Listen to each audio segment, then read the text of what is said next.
পানির ভাপে তৈরি হবে কিন্তু এই পিঠাটা। আর এই পিঠা খেতে যে এত মজার হয় আর কি বলবো। তো অবশ্যই কিন্তু এই পিঠার রেসিপিটা দেখতে থাকুন। এই পিঠা বানানো কিন্তু অনেক সহজ। আসসালামু আলাইকুম সবাইকে।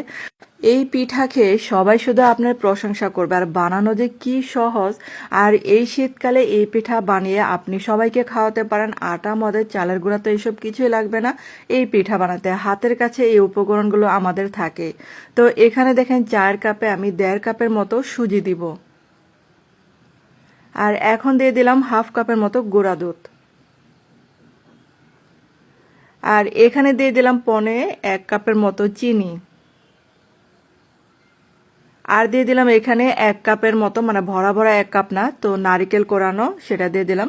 আর স্বাদ মতো লবণ দিলাম, তারপর কিছুটা বেকিং সোডা দিলাম। আর এখন হচ্ছে শুকনো উপকরণগুলো আমি ভালো করে মিশিয়ে নিচ্ছি।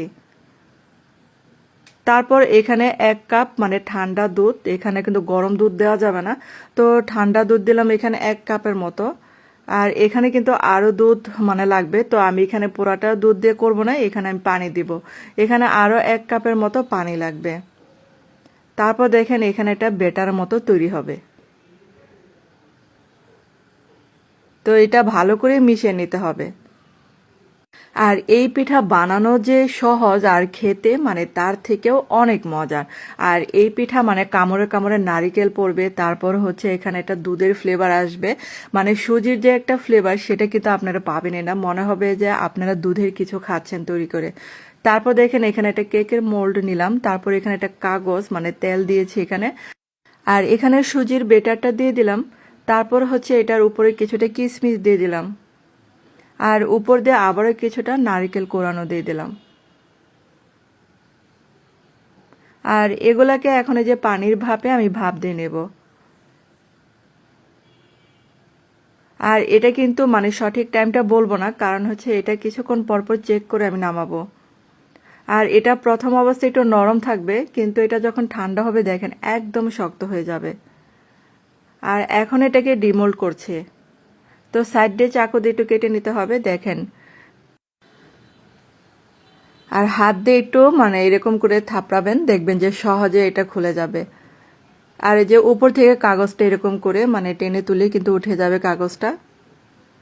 আর দেখেন একদম কিন্তু ফাটে নাই, মানে একদম পারফেক্ট হয়েছে, একদম কেকের মতো আর কি দেখতে। তারপর হচ্ছে আমি আমার পছন্দ মতো মানে শেপে কেটে নিচ্ছি।